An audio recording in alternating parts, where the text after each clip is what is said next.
भय एक सार्वभौमिक अनुभव है, एक छाया की तरह जो मनुष्य के हर कदम पर साथ चलती है। यह सभी आयु, सभी संस्कृतियों और सभी सामाजिक स्तरों में विद्यमान है। भय की एक झलक हमारे रोंगटे खड़े कर सकती है, हमारी सांसें थम सा सकती हैं और हमारे मन में तूफान ला सकती है। यह इतना गहरा और व्यापक है कि हम में से अधिकांश ने इसके साथ जीना ही सीख लिया है, मानो यह हमारी नियति हो। लेकिन ओशो हमें यह प्रश्न करने के लिए आमंत्रित करते हैं, क्या भय हमारी मौलिक प्रकृति है? क्या डर के बिना जीवन जीना संभव है? यह जिज्ञासा ही भय से मुक्ति की यात्रा का पहला चरण है। एक आवश्यक भेद। सबसे पहले यह समझना अत्यंत आवश्यक है कि भय दो प्रकार का होता है। पहला है शारीरिक खतरे के प्रति एक स्वाभाविक जैविक प्रतिक्रिया।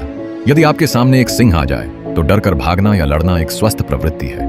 यह भय जीवन रक्षा के लिए आवश्यक है, यह आपको सचेत करता है। लेकिन समस्या दूसरे प्रकार के भय से है, मनोवैज्ञानिक भय। यह वह भय है जो वास्तविक नहीं है, जो केवल हमारे मन के भीतर ही अस्तित्व रखता है। यह अतीत की यादों और भविष्य की कल्पनाओं से पोषित होता है। हमारी अधिकांश पीड़ा इसी मनोवैज्ञानिक भय से उत्पन्न होती है।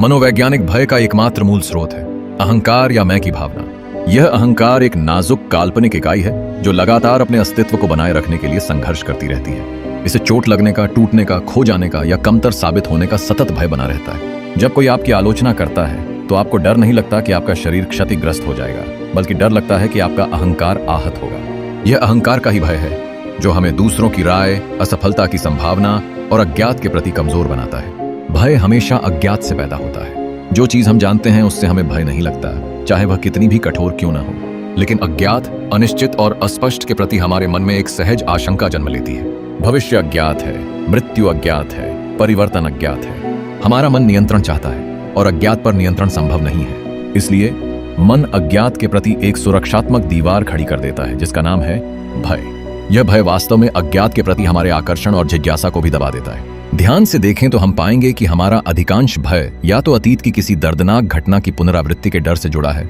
या भविष्य में किसी अनहोनी की आशंका से। भविष्य तो है ही नहीं, यह केवल एक मानसिक प्रक्षेपण है। फिर भी हम इस काल्पनिक भविष्य में जीकर अपने वर्तमान को विषैला बना लेते हैं। क्या होगा अगर मैं नाकाम हो गया? न क्या होगा अगर लोग मुझे पसंद नहीं करेंगे? क्या होगा अगर मैं बीमार पड़ गया? ये सभी प्रश्न भविष्य के काल्पनिक दृश्य हैं जो भय की जड़ें हमारे वर्तमान में गहरी कर देते हैं। समकालीन समाज में सफलता को इतना महत्व दिया गया है कि उसकी परछाई असफलता का भय हमारे ऊपर मंडराता रहता है। यह भय हमें नए प्रयास करने, जोखिम लेने और अपनी पूर्ण क्षमता को जीने से रोकता है। लेकिन असफलता वास्तव में एक अवधारणा मात्र है। जीवन एक प्रयोगशाला है जहां हर परिणाम एक डेटा है, असफलता नहीं। असफलता का भय वास्तव में समाज में अपनी प्रतिष्ठा, हैसियत और स्वयं की छवि को खो देने का भय है, जो फिर से अहंकार से जुड़ा है। मनुष्य एक सामाजिक प्राणी है और प्राचीन काल में समूह से अलग हो जाना मृत्यु के समान था। यही भावना आज अस्वीकृति और एकाकीपन के भय के रूप में प्रकट होती है। हम दूसरों के विचारों और स्वीकृति को इतना महत्व देने लगते हैं कि अपनी स्वाभाविकता और सच्चाई को खो देते हैं। हम एक मुखौटा पहन लेते हैं ताकि लोग हमें पसंद करें, लेकिन इस मुखौटे के भीतर एक गहरी अकेलापन और भय पलता रहता है कि कहीं हमारा वास्तविक स्वयं उजागर ना हो जाए। यह सभी भयों का सम्राट है। मृत्यु का भय इतना गहरा है कि यह हमारे अवचेतन में बैठकर हमारे जीवन के अधिकांश निर्णयों को प्रभावित करता है। लेकिन ओशो कहते हैं कि मृत्यु का भय वास्तव में जीवन के प्रति गलतफहमी का परिणाम है।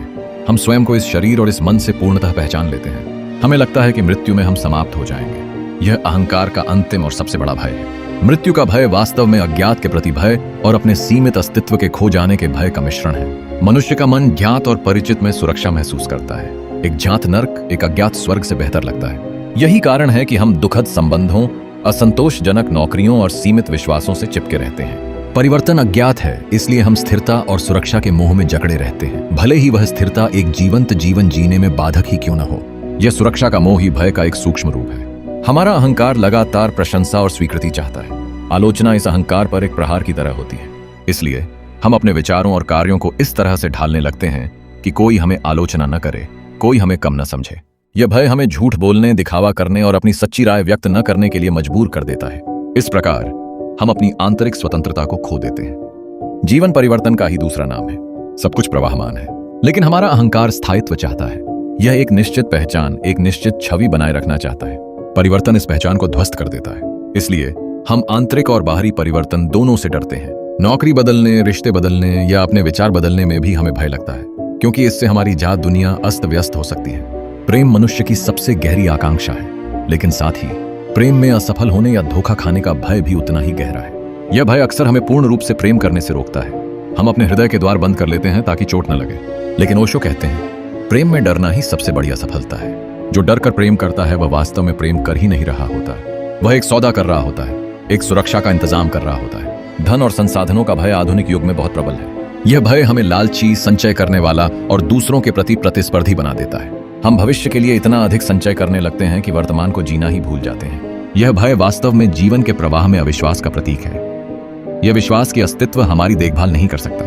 यह भय शरीर के प्रति हमारे अत्यधिक मोह से उत्पन्न होता है। हम स्वयं को शरीर समझने की भूल कर बैठते हैं। बीमारी और बुढ़ापा हमें हमारी नश्वरता का स्मरण कराते हैं, जिससे अहंकार बिदक जाता है। इस भय के कारण हम स्वास्थ्य के प्रति इतने आतंकित हो जाते हैं कि स्वस्थ रहने का तनाव ही हमें बीमार बना देता है। धर्म और अंधविश्वासों ने अक्सर भय को एक हथियार के रूप में इस्तेमाल किया है। नरक, पाप, श्राप और बुरी शक्तियों का भय मनुष्य को नियंत्रित करने का एक सरल उपाय रहा है। यह भय हमें तार्किक सोच से दूर और एक अदृश्य, दंड देने वाली सत्ता पर निर्भर बना देता है। यह भय वास्तव में अज्ञानता की उपज है।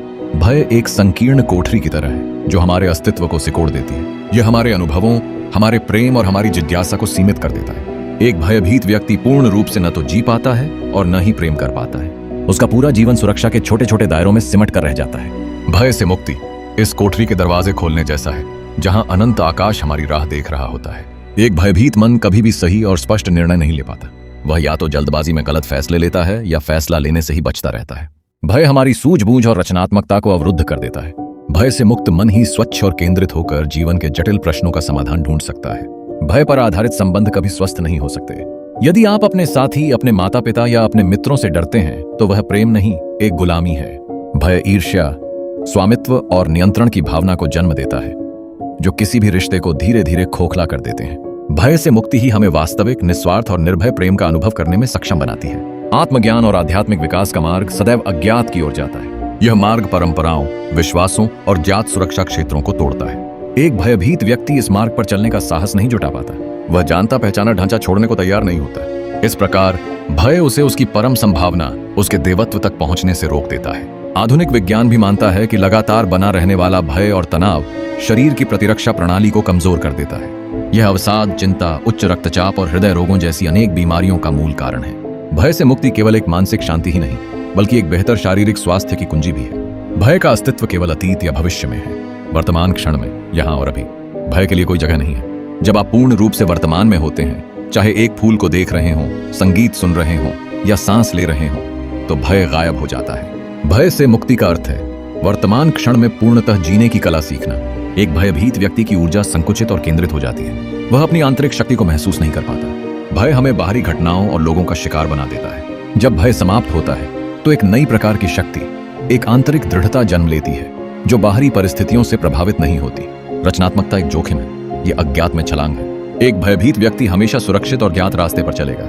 वह नया संगीत रचने, नई कविता लिखने या जीवन को नए ढंग से जीने का साहस नहीं कर पाएगा। भय से मुक्ति ही रचनात्मक ऊर्जा के प्रवाह का मार्ग खोलती है। भय इतना शक्तिशाली भाव है कि यह हमारी सारी चेतना को अपने में सोख लेता है। हम अपने भयों से इतने अभिभूत हो जाते हैं कि अपने वास्तविक स्वरूप को देख ही नहीं पाते। हम भय के कारण स्वयं के प्रति ईमानदार नहीं रह पाते। भय से मुक्ति आत्म साक्षात्कार का प्रथम चरण है। संक्षेप में, भय मृत्यु का दूसरा नाम है और भय से मुक्ति ही जीवन है। जब तक भय है तब तक आप जीवित नहीं हैं, आप केवल अस्तित्वमान हैं। भय से मुक्ति का अर्थ है पूरी तरह से, पागलों की तरह निश्चल भाव से जीवन को अपनाना। यह कोई लक्ष्य नहीं, बल्कि जीवन जीने का एक तरीका है। भय से मुक्ति के लिए जानबूझकर अज्ञात में कदम रखने का अभ्यास करें।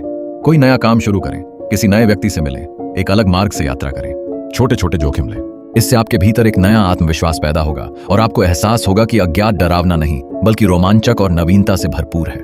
भय का घर अहंकार है, इसलिए उन सभी गतिविधियों में संलग्न हो जो अहंकार को विसर्जित करती हैं। नाचें, गाएं, ध्यान करें, प्रकृति में समय बिताएं, दूसरों की मदद करें बिना किसी स्वार्थ के, अपनी गलतियों को स्वीकार करना सीखें।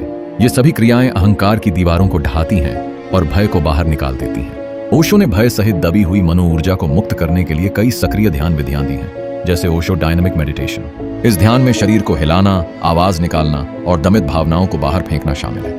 नियमित अभ्यास से शरीर और मन में जमा हुआ भय का जहर बाहर निकल जाता है और एक नई प्रकार की निर्भयता का जन्म होता है। भय से मुक्ति के बाद का जीवन एक नए रंग में रंग जाता है। यह जीवन अब एक समस्या नहीं, बल्कि एक रहस्य बन जाता है जिसे अन्वेषित किया जाना है। हर पल एक नया आश्चर्य, हर मुलाकात एक नया उत्सव बन जाती है। निर्भयता ही वह चाबी है जो जीवन के सभी द्वार खोल देती है। सभी धर्मों और आध्यात्मिक मार्गों का अंतिम लक्ष्य भय से मुक्ति ही है। एक भयभीत व्यक्ति कभी भी धार्मिक नहीं हो सकता। वह केवल अंधविश्वासी हो सकता है। असली आध्यात्मिकता तब शुरू होती है जब आप परमात्मा से भी नहीं डरते बल्कि उससे प्रेम करते हैं। निर्भयता ही ईश्वर की सबसे बड़ी प्रार्थना है। यदि समाज के व्यक्ति भयमुक्त हो जाएं, तो पूरी मानव सभ्यता बदल जाएगी। भय पर ही तानाशाही, युद्ध और शोषण का साम्राज्य टिका हुआ है। एक निर्भर समाज शांत, रचनात्मक और प्रेमपूर्ण होगा। इसलिए अपने भय से मुक्ति केवल आपके लिए ही नहीं बल्कि समस्त मानवता के लिए एक योगदान है। भय से मुक्ति की यात्रा के लिए किसी विशेष समय या स्थान की प्रतीक्षा करने की आवश्यकता नहीं है। यह अभी और यहीं से शुरू हो सकती है। इसी क्षण जब आप इन शब्दों को पढ़ रहे हैं, तब आप अपने भीतर उठ रहे किसी भी भय को बस देख सकते हैं, उसके प्रति जागरूक हो सकते हैं। यही पहला और सबसे महत्वपूर्ण कदम है। तुम्हारा जन्मसिद्ध अधिकार है निर्भयता। ओशो हमें याद दिलाते हैं कि निर्भयता हमारा जन्मसिद्ध अधिकार है। भय हमारी प्रकृति नहीं है, यह एक सीखा हुआ, थोपा हुआ कार्यक्रम है। जिस प्रकार एक बच्चा निर्भय होकर खेलता और हंसता है, उसी प्रकार हम भी अपने वास्तविक स्वरूप में लौट सकते हैं। इस यात्रा में कोई शत्रु नहीं है, केवल अपने भीतर की एक गहरी समझ और स्वीकृति है। भय से मुक्ति कोई लक्ष्य नहीं है जिसे प्राप्त करना है, बल्कि यह तो हमारे अपने स्वयं के प्रकाश में वापसी है। यह प्रकाश हमेशा से वहां था, है और रहेगा। बस भय के बादलों को हटाने की आवश्यकता है, और यह कार्य अभी प्रारंभ हो सकता है।